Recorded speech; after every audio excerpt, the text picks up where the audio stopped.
Pues buenas tardes a todos y a todas. Vamos a empezar la tarde con una adivinanza, que espero que iréis adivinando conforme voy hablando de ellas. En tu casa hay una, como mínimo, y en la mía también. La mayoría son de madera, aunque también las hay de otros muchos materiales. Es más, algunas son consideradas por muchos historiadores muy valiosas en función de su estructura, de la historia que cuentan o incluso por su propia naturaleza. Tenemos la Puerta del Triunfo para conmemorar las celebraciones napoleónicas, la Puerta de Alcalá, un poco más modesta, pero también famosa. Pero nosotros sabemos que en la eternidad solo hay una persona, una sola, que se consideró a sí mismo como la puerta. Y esa persona es Jesús. Estamos hablando de los constantes yo soy que hay en el Evangelio de Juan. Cada yo soy es una expresión de la naturaleza de Dios que nos cuenta cómo es Dios. Y nos cuenta cómo es Dios por la necesidad que tenemos de saber cómo es Él y porque hay veces que cuando vivimos nuestras vidas tenemos unos conceptos acerca de Dios equivocados y que es necesario repasar. Porque depende de cómo pensemos a Dios, vamos a vivir de una manera o de otra. Y ahí está la importancia de la reflexión de esta tarde. Estamos en el capítulo 10 de Juan, que viene muy al hilo del capítulo anterior, que es el capítulo 9, en el que Jesús se revela como la luz del mundo, ¿verdad? Y aquí en el capítulo 10 dice, yo soy la puerta. El que por mí entrare será salvo, y entrará y saldrá, y hallará pastos. En primer lugar, este gran yo soy es algo que es muy maravilloso, por decirlo de alguna manera, ¿no? Porque está en tiempo presente y en un tiempo eterno. Él siempre es la puerta. No una de las puertas, no es la puerta del Arco del Triunfo, ni la puerta del Parque de los Príncipes, ni la puerta de Alcalá. Él es la puerta. Por siempre, la que existe estará siempre. Y no hay nadie como Él.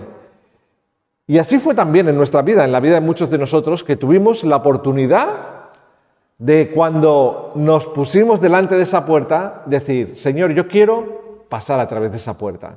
Y en el momento que cruzamos esa puerta, nuestra vida cambió y nos empezamos a sentir protegidos, acompañados, completados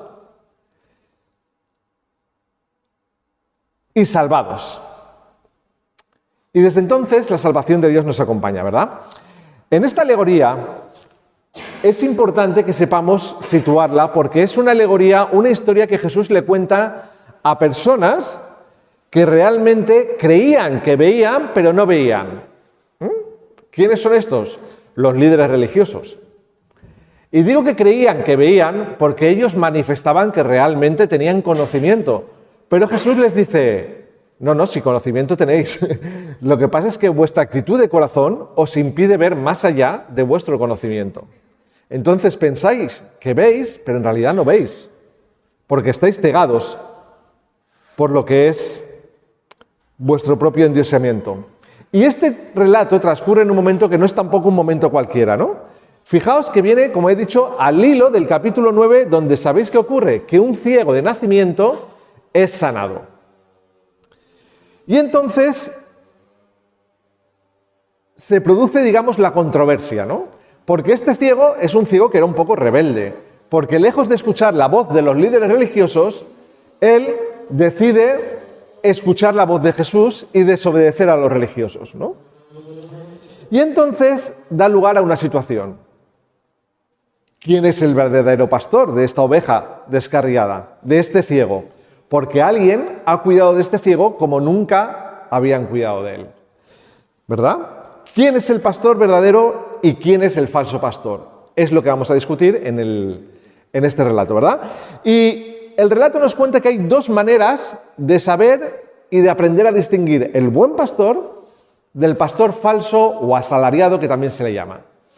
La primera es que fijemos nuestra vista en este punto. ¿Cómo llegan a las ovejas? ¿Cómo se llega a las ovejas? Pues hay un pastor, que es el buen pastor, que llega a través de la puerta. Pero luego hay otros pastores que en lugar de entrar por la puerta, van por la parte de atrás, saltean lo que son los apriscos, ¿vale? En aquellos lugares, en aquellos tiempos, los rediles, lo que hoy llamamos un corral, aquí, estaban construidos sobre piedras, ¿verdad?, para que las ovejas estuvieran protegidas de alguna manera de todo lo que les suponía una amenaza, ¿no? Y entonces dice, ¿cómo distinguir el buen pastor del pastor falso? Pues en primer lugar, por cómo entra el pastor en el redil.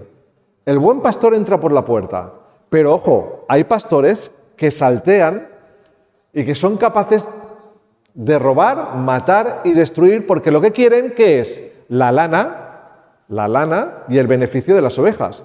De hecho, existía la costumbre de que estos salteadores, cuando por encima de la puerta saltaban y cogían la oveja y la querían pasar por encima del muro, las degollaban, ¿para qué? Para que la oveja no hiciera ningún sonido y despertara al pastor. Y el pastor entonces la defendiera, ¿no?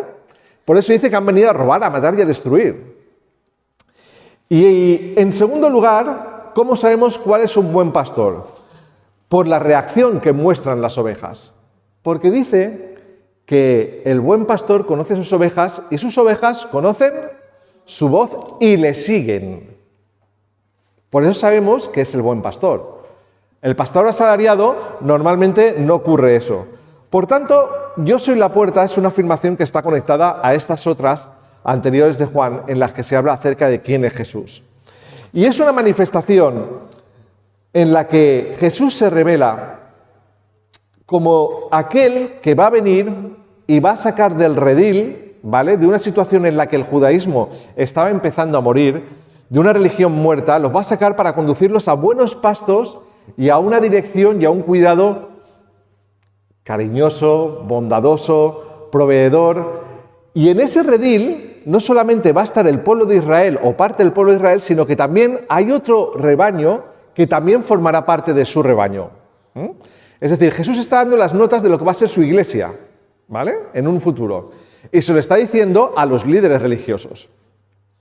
En realidad, este pasaje es muy fácil de bosquejar. Solo necesitamos un versículo. El versículo 9, que dice, yo soy la puerta, el que entrare a través de mí o el que por mí entrare será salvo, entrará y saldrá y hallará pastos. Es decir, Jesús es la puerta a la salvación, a una auténtica libertad y a una vida abundante. Los 3 puntos los tenemos ahí. Jesús es la puerta de la salvación. Bien, vamos a ver qué significa que Jesús es la puerta de la salvación. Pero antes de entender lo que significa la expresión yo soy la puerta, necesitamos entender un poco el trabajo del pastor y entender el comportamiento de las ovejas, porque nosotros, o muchos de nosotros, no vivimos en una cultura agrícola, como vivía el pueblo de Israel, ¿verdad? El pueblo de Israel, la imagen del pastor y del rebaño, la tenía aquí grabada a fuego, porque ya desde Abraham, que iba con las ovejas pastando a donde el Señor le decía, a través del curso, pasando por Moisés, que estuvo 40 años de pastor, por el Meriba gobernando, ¿verdad? Incluso el rey David, los profetas, el Salmo 23. ¿Qué voy a decir del Salmo 23 del buen pastor, verdad? Quiere decir que es una imagen que en aquellos están muy familiarizados, ¿verdad? Pues puede que nosotros no estemos tan familiarizados, pero nos ayudará a saber que en los tiempos de Jesús el pastor solía salir muy temprano a la mañana y pasaba todo el día con las ovejas. Las guiaba a pastos seguros, se aseguraba que tuvieran sombra, ¿vale? Y cuando bajaba el sol, las llevaba a la seguridad del redil, ¿vale?, de este corral. Y el contacto que tenía el pastor con estas ovejas era muy íntimo. ¿Por qué? Porque las ovejas son animales profundamente dependientes del pastor. Son animales que tienen la tendencia a seguir a cualquiera sin fijarse en ninguna cosa, ¿vale? De hecho, de los animales domésticos, casi que podríamos decir que las ovejas son las más bobas, ¿no?, las más indefensas. Porque, por ejemplo, cuando salían por la mañana del corral, lo primero que hace la oveja es bajar la cabeza y buscar pastos. Y va recto, recto, recto, y no mira ni a derecha ni a izquierda, si hay un lobo, si no hay un lobo, si hay un despeñadero, si no hay nada. Ella va cabeza abajo y va siguiendo su camino, ¿verdad? Y como animal doméstico debe ser de los pocos o de los únicos que ni siquiera es capaz de hacerse un hogar, de hacerse una casa, de buscar un sitio donde refugiarse. Cualquier otro animal es capaz de construir un refugio para pasar la noche, para hibernar, para cualquier cosa, ¿no?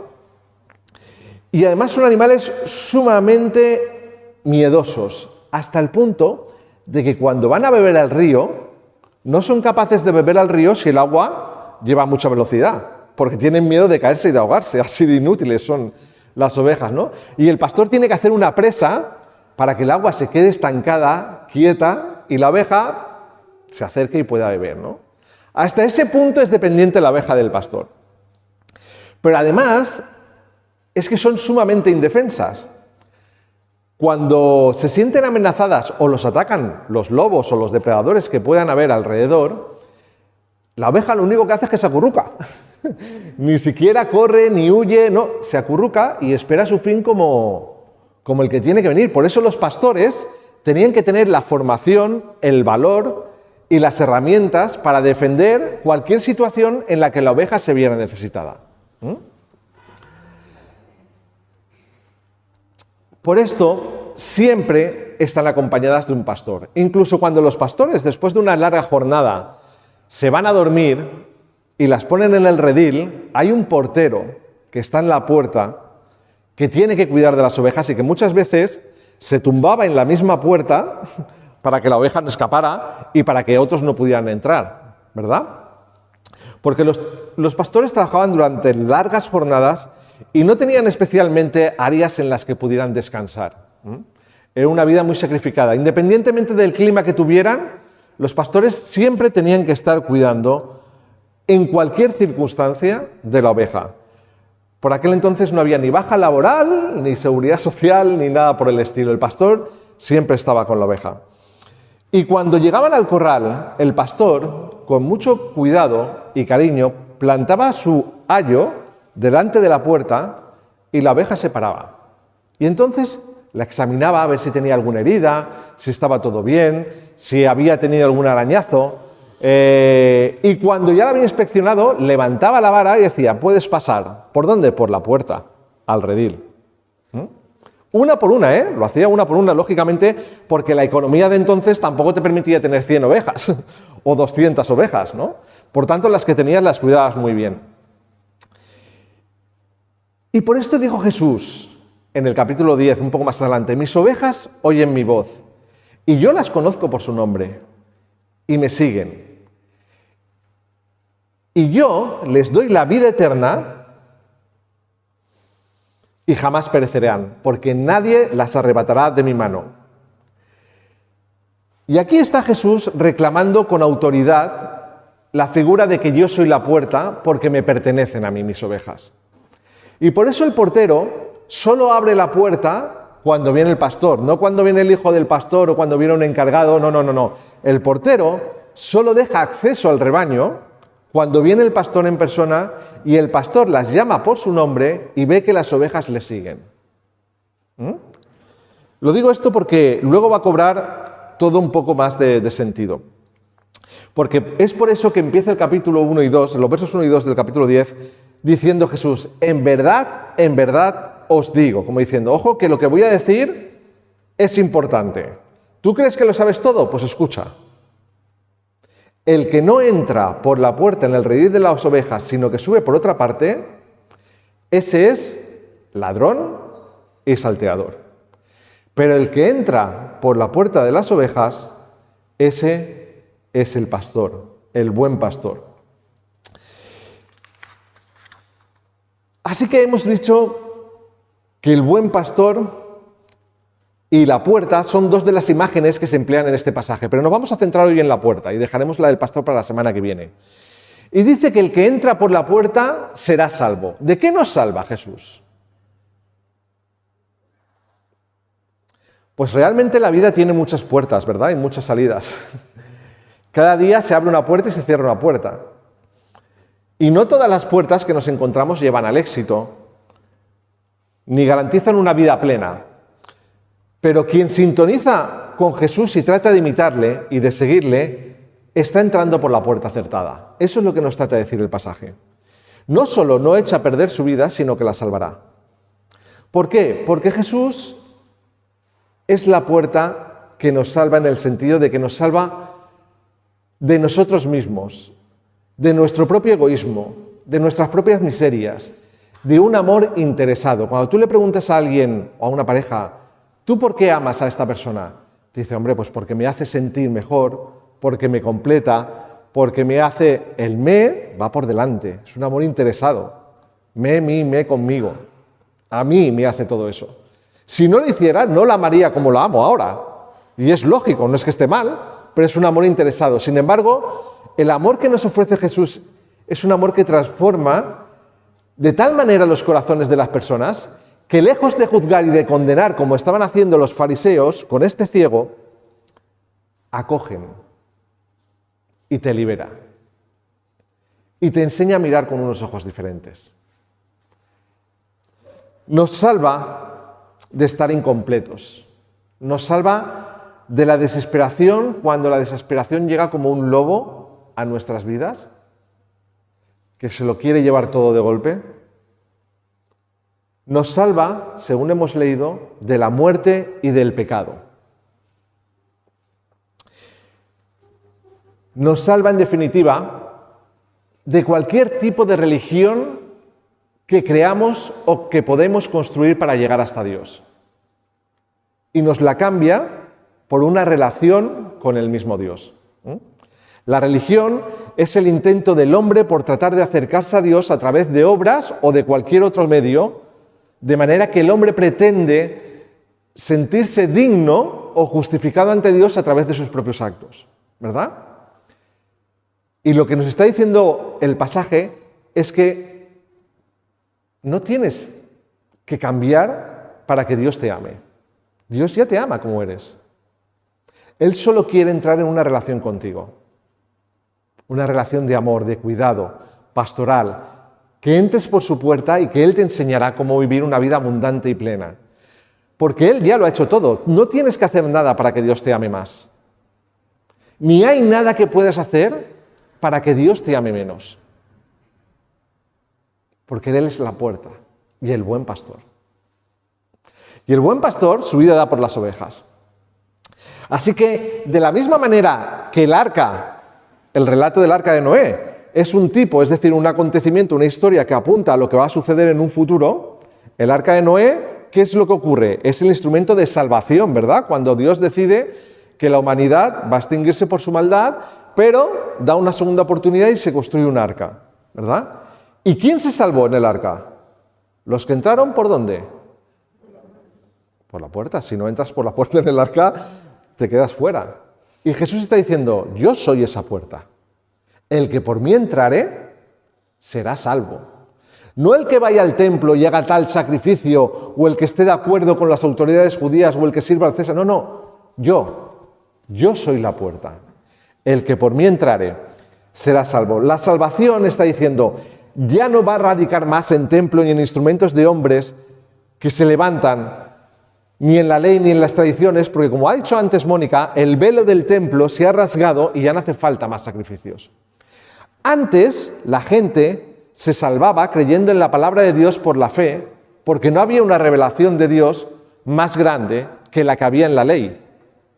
Pero ahora que estoy aquí, que yo soy la imagen del Dios invisible, yo soy la puerta. El que por mí entrare será salvo. En segundo lugar, además de la puerta a la salvación, es una puerta a la libertad. Fijaos, segundo punto, dice, yo soy la puerta, el que por mí entrare será salvo, ya lo hemos leído, y además pone, entrará y saldrá. Cuando uno dice entrará y saldrá, parece que va como Pedro por su casa. Efectivamente, es que la puerta que es Jesús es una puerta de entrada, pero también por la que salimos todos los días al mundo y en la que vivimos todos los días en el mundo y en la que uno se puede sentir libre porque ha recibido el regalo para poder sentirse así de esa manera, ¿verdad? Y la puerta de la salvación no es una puerta por la que entras una sola vez, sino que la puerta de Jesús siempre está abierta. Y Jesús nos invita a usar esa puerta las veces que queramos. ¿Por qué? Porque en la forma de vivir de Jesús hay libertad para encontrar lo que buscamos. ¿Se entiende esto? ¿Necesitas verdes pastos? ¿Necesitas protección frente al dolor o la enfermedad? Él es la puerta a un lugar seguro, donde el miedo o el dolor nunca más te mantendrán preso. Puede que no desaparezcan del todo, el miedo o el dolor, quiero decir, pero jamás volverán a dominar tu vida. ¿Sabes por qué? Porque Él es la puerta, pero también es la resurrección y la vida. Él venció la muerte y Él tiene el poder y la autoridad sobre todas las cosas. Y el que venció la muerte y el pecado está ahí para enseñarte cómo vencerlo tú a través de Él, que es la puerta. Y te enseñará a descansar, a vencer tus miedos y a usar esa puerta tantas veces cuantas las necesites, quiero decir. Ahora bien, hay un lugar que es muy interesante en medio de esta alegoría pastoril, ¿no?, que estamos viendo, este ejemplo de pastores, y es el redil. El redil, como hemos dicho antes, es como un corral, ¿no? Es un espacio, ¿no? Es un lugar. Es un espacio que tenían los pastores para proteger a sus ovejas. Y habían dos tipos de corrales. El que tú tenías en tu casa, al lado de tu casa, cuando volvías de cuidar a las ovejas, y las guardabas en un redil al lado de tu casa, porque no metías a las ovejas en tu casa. Las dejabas al lado, en un refugio lo suficientemente protegido para que los depredadores de la noche, los zorros y los lobos, no pudieran acceder, ¿verdad? Pero hay otro redil que se ponía en los campos y que era, digamos, comunitario, porque cuando los pastores se iban a dar de comer a las ovejas, pues me vais a permitir, pero es que en Israel, donde todo es montaña y roca, la hierba crece poco, y son 35 kilómetros a la redonda. Te puedes ir perfectamente 2-3 días y encontrar pocos pastos, o encontrar pastos, pero cuando quieres volver a tu casa, te pilla la tormenta, te pilla el chaparrón, te pilla lo que sea y necesitas un lugar donde refugiarte. Y ahí había rediles comunitarios construidos donde los pastores llevaban sus rebaños. De manera que en ese redil se podían juntar varios rebaños de varios pastores. Y es cierto que ese lugar en un principio era un lugar de protección, un lugar donde las ovejas podían sentirse seguras. Como lo era en un principio la ley de Dios, porque la ley de Dios nos dice la Biblia que es el ayo, la ayuda que nos hace comprender que en nuestro interior hay algo que no funciona bien y que nos hemos revelado en el fondo ante Dios. Y ese conocimiento de que hay algo que no funciona bien te ayuda a acercarte a Dios y a decirte: Señor, yo te necesito. Pero esa ley, en el fondo, lo que está haciendo es señalarte como que tú eres pecador y Dios no lo es. Por lo tanto, tú estás condenado y Dios no. Pero Jesús dice: yo no he venido a condenar, yo he venido a salvar. Lo acabamos de leer. Entonces, ¿qué está tratando de decir Jesús? Está tratando de explicar que ese lugar, que ese redil donde está el pueblo de Israel, que son las ovejas del pueblo de Dios, los líderes religiosos lo están usando como un lugar de condenación en el que se aprovechan de las ovejas y que Él tiene mucho pueblo en ese redil. Y está diciendo que ese lugar que en un principio era seguro, ahora ya no es un lugar seguro. Y que va a coger ese rebaño y se lo va a llevar, en vez de dejarlo en el redil, a verdes pastos y que Él las va a pastorear. Y que Él va a ser el pastor de ellas. Fijaos, hay un pasaje en el Antiguo Testamento que está en Ezequiel 34. Vamos a leerlo, así por encima, lo tengo aquí escrito. Fijaos porque es un capítulo de contraste que nos va a poner enseguida en sintonía con esta historia. Dice así, en Ezequiel capítulo 34. Estamos hablando de cientos y cientos y cientos de años antes de que Jesús hablara, Jesús le dijo a Ezequiel: Hijo de hombre, profetiza contra los pastores de Israel. Profetiza y di a los pastores: así ha dicho Jehová, ay de los pastores de Israel que se apacientan a sí mismos. ¿Nos va sonando? Ay de los pastores que se apacientan a sí mismos. ¿No apacientan los pastores a rebaños? El 34. Mas no apacentáis las ovejas, no fortalecisteis los débiles, ni curasteis la enferma, no vendasteis a la perniquebrada, ni volvisteis al redil la descarriada, ni habéis buscado la perdida, sino que os habéis enseñoreado de ellas con dureza y con violencia. Versículo 11 del 34. Porque así ha dicho Jehová el Señor: he aquí, yo mismo iré a buscar mis ovejas y las reconoceré. Como reconoce el rebaño el pastor el día que está en medio de sus ovejas esparcidas, así reconoceré yo a mis ovejas y las liberaré. Y el versículo 23 dice: y levantaré sobre ellas a un pastor, y él las apacentará. A mi siervo David, él las apacentará, y él les será por pastor. Yo Jehová les seré por Dios, mi siervo David, príncipe en medio de ellos, yo Jehová he hablado. Volvemos ahora al capítulo 10. ¿Qué les está diciendo? Les está diciendo lo mismo. Les está diciendo a los fariseos, y en Mateo 23 también lo dice, que ellos han tomado el lugar de ¿quién? Los líderes judíos se habían levantado para sí mismos y se habían sentado en el asiento de Moisés. Eran pastores falsos, pastores mortales que explotaban a las ovejas, es decir, se vivían de sus diezmos y de los sacrificios para tener una posición de autoridad sobre el pueblo y decirle lo que tenía y no tenía que hacer, y se habían enseñoreado de ellos hasta el punto que le decían lo que estaba bien, lo que estaba mal y cómo agradar a Dios, sin pensar en el cuidado de ellos.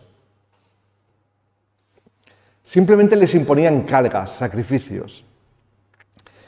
Y así como el Señor les dice en una ocasión: yo soy el camino, la verdad y la vida, ahora Él se propone como una puerta para el paso de la antigua alianza, del Antiguo Testamento, del antiguo sacrificio, al nuevo. Y Jesús le dice: yo soy el buen pastor. Yo he cumplido la ley, esa ley que de alguna manera nos permitía ver un reflejo de Dios, pero Jesús está diciendo: ya no tenéis que vivir de reflejos, porque yo soy la imagen viva del Dios invisible. Ya no tenéis por qué ir al templo para encontraros con Dios, porque yo soy el Hijo de Dios. ¿Queréis vida abundante, aguas vivas y refrescantes? Entrar por mi puerta, tener una relación conmigo, conocerme, porque estoy aquí para eso. Pero para cruzar esa puerta uno tiene que pagar un precio. Porque uno tiene que morir primero a sus propios deseos. El deseo de gobernar mi vida, el deseo de hacer lo que yo creo correcto, y colocarte bajo el cuidado de un pastor que te va a decir qué es lo bueno y qué no es lo bueno para ti. Pero que a lo mejor tú no vas a estar de acuerdo con ello. Y entonces te vas a rebelar y vas a decir: pero yo quiero ir por aquí, como la oveja, que se encabota. Y el pastor te va a decir: por ahí no, porque ahí hay camino de perdición y de muerte. Y uno tiene que aprender a confiar y a renunciar a su propio camino. Pero si decides hacerlo, entonces esa puerta te va a llevar al tercer punto de la predicación de hoy. Porque Jesús es la puerta a los verdes pastos. Y fijaos, en contraste con el alimento que se puede encontrar en un redil, en un aprisco de estos, en un corral, donde realmente había algo de agua y algo de alimento, pero eran de cosechas antiguas. Estaba seco, sin sabor, porque lógicamente podían estar 3 o 4 meses ahí y nadie cuidaba de que cada día cambiara el pasto y que sean verdes, ¿verdad? En contraste con ese alimento que hay en el redil de la religión, de la ley, ¿vale?, del templo, que es seco, árido, porque son cargas y normas, Jesús nos quiere llevar a los verdes pastos y aguas transparentes. Pero para encontrar esos verdes pastos y aguas transparentes, ¿sabéis qué? Las ovejas tienen que dejar el rebaño grande, salir por la puerta e ir a buscar los verdes pastos y el agua que está fresca y cristalina en otro lado. No se puede tener el agua fresca cristalina y los verdes pastos estando en el redil. Hay que salir y seguir a donde nos lleve el pastor. ¿Y cómo son estos pastos? ¿Cómo es la vida con el buen pastor? Pues, hermanos, si me lo permitís, yo creo que el relato del ciego es un relato estupendo para explicar cómo son esos pastos. Y además es inolvidable, porque describe, y os lo recomiendo que lo leáis en casa, el capítulo 9, cuando el ciego es sanado, el recorrido interior que va haciendo un hombre perdido en las tinieblas hasta que encuentra dónde entrar a la salvación que Dios le ofrece. ¿Estás tú perdido en tinieblas? Porque quizás esta podría ser tu historia. Una vez más. No conocemos mucho acerca de este ciego. La verdad es que, de hecho, no conocemos ni su nombre, porque no es importante. Solo sabemos que es un mendigo. Un mendigo ciego de nacimiento que pide limosnas desde fuera del templo. No conoce la luz, ni la ha visto nunca. No puede caminar, ni orientarse por sí mismo, ni valerse por sí mismo, porque no sabe cómo hacerlo.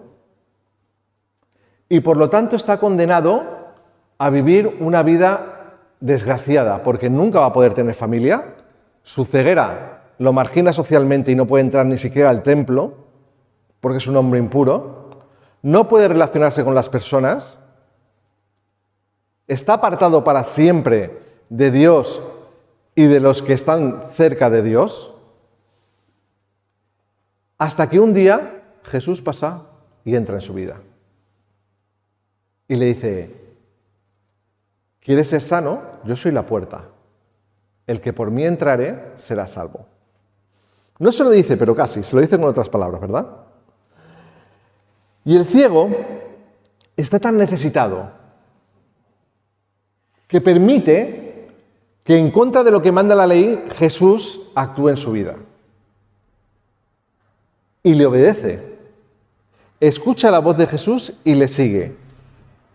Permite que le ponga barro en los ojos, lo manda al estanque y en ese momento el ciego pone su fe, confianza, y fe es la misma raíz, en las palabras de Jesús que tienen poder para salvarle y liberarle. Y en el momento en que pone su fe en Jesús, empieza a ocurrir el milagro. La curación no es automática, porque el ciego tiene que poner de su parte, tiene que confiar y tiene que creer que la palabra es cierta, ¿verdad? Pero en el momento que lo hace, su mirada se limpia y empieza a ver. Y su vida empieza a transformarse. Y cuando le preguntan acerca de quién es el individuo que se ha atrevido a curarte en sábado, el día de descanso del Señor, desde la sencillez, él solo contesta: creo que se llama Jesús. Y le instigan y le dicen: ¿pero quién es Jesús? ¿Quién es ese que te ha curado? Y él, desde su sencillez y su experiencia, le dice: ¿cómo ha ocurrido? Y él dice: no lo sé, solo sé que antes no veía y ahora veo. No puedo decirte mucho más. Y entonces, los fariseos y los líderes religiosos que realmente están alterados e indignados por la situación de que ellos no han podido afrontar, le preguntan: ¿qué piensas tú que es este Jesús? ¿Quién crees que es? Y él le dice: pues yo creo que es un profeta, porque lo que he recibido es tan bueno que solo puede venir de Dios. No es un teólogo, no es una persona preparada para dar razón intelectual ni clases de teología frente a los líderes y los sabios religiosos. Y poco a poco este ciego se va quedando solo. Sus padres no le defienden, los religiosos lo expulsan de la sinagoga, lo echan fuera del rebaño. Pero Jesús, que es la puerta de las ovejas, cuando escucha lo que ha ocurrido con este hombre, ¿qué hace? Va a buscarlo. Va a buscarlo porque le ama profundamente. Y cuando Jesús ama a alguien, nadie se interpone en su camino hasta que se encuentra con él. No hay autoridad que pueda pararlo. Y entonces Jesús le pregunta, ¿crees en el Hijo del Hombre? Ya no hablamos de la sanidad. ¿Crees que yo soy el Mesías? Y él le dice, que si creo en el Hijo del Hombre, ¿y quién es? Dímelo para que crea en él. ¿Qué está haciendo el ciego? Está empezando a escuchar la voz de Jesús y a seguir paso a paso el diálogo con Jesús, creciendo en esa relación. Y en la medida que nosotros empezamos a obedecer las pocas cosas que Jesús pone en nuestro camino y que nos pregunta, nuestra fe se va volviendo más auténtica, más vital y contagia a los demás.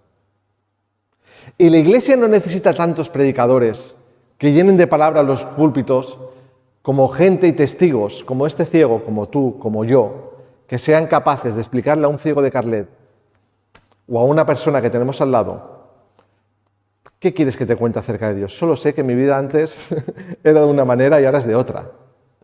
Pero te puedo explicar lo que ha hecho Dios en mi vida. Te puedo explicar cómo la ha cambiado. Te puedo explicar cómo me siento. Eso es lo que revitaliza la Iglesia. Y este es el Evangelio auténtico. Y fijaos porque es que hay un fuerte contraste en la historia entre los ciegos y los fariseos. Porque los fariseos creen saberlo todo acerca de Dios y acerca de Jesús, ¿no? Creen tener la verdad absoluta. Por eso le dicen, incluso se imponen con su verdad al ciego, ¿no? Porque le dicen, ¿quién es el que te ha sanado? Jesús. ¿Y qué sabes acerca de Jesús? No sé mucho, solo sé que era ciego y ahora no veo. Y ellos le dicen, con que Jesús es el Hijo de Dios, se dice que tal. Pues nosotros sabemos que Moisés habló con Dios. Y sabemos que el que te curó no guarda el sábado. Luego el que te curó es un pecador. Esa es la forma de actuar de los fariseos, ¿no? Y sin embargo, el ciego, que es la persona que en principio no ve, solo es testigo de la verdad. ¿Y qué conclusión podemos sacar de esto? Pues que a Jesús le da miedo una iglesia que esté más preocupada de guardar el sábado que de atender al necesitado y al enfermo. Y eso nos hace mirarnos a nosotros para adentro. Porque a veces nos rodeamos de parafernalias, de liturgias y de cosas que en lugar de acercar a las personas a Dios, las alejan, las separan, porque constituimos una valla, ¿no? ¿Le parece una tragedia que aquellos que tienen que dar testimonio y que tienen que reflejar la imagen de Dios, en realidad sean guías ciegos, como eran los fariseos? Y no se corta un pelo en decirlo Jesús, ¿eh? Si un ciego guía a otro ciego, los dos al hoyo. Y nos pregunta a nosotros si podemos ver con los ojos de Jesús. La Iglesia necesita, el mundo necesita testigos sencillos que se mantengan abiertos, vulnerables, accesibles a los demás. Y la clave para conseguir esto es escuchar la voz de Jesús, como las ovejas escuchan la voz del buen pastor. Y sobre todo, vivir el regalo de la vida que tenemos, experimentando a Dios como nuestro amigo, nuestro pastor. De manera que al escuchar las palabras de Jesús que dice, yo he venido para que tengan vida y la tengan en abundancia, el creyente no necesita acudir a otro para que le expliquen lo que significa esto, porque él sabe que es verdad, porque lo ha experimentado. Así que para concluir, hoy esta puerta se nos abre ante nosotros y nos dice, he aquí yo estoy a la puerta y llamo. Y si hay alguien aquí en los presentes que oye mi voz y me abre su puerta, yo entraré con él y cenaré con él y él conmigo y tendremos comunión, una relación de amor, de amistad, de salvación, porque yo soy y solo yo la puerta. El que por mí entrare será salvo, entrará y saldrá y hallará pastos. ¿Acepta su invitación? Esa es la cuestión. Porque Jesús no se acerca a nosotros para ofrecerse la puerta como una sola vez, sino como una puerta de entrada y salida. Y en la medida en que nosotros salimos al mundo a través de Jesús, vamos a brillar mucho más y a tener una vida mucho más rica y abundante. Que el Señor nos bendiga.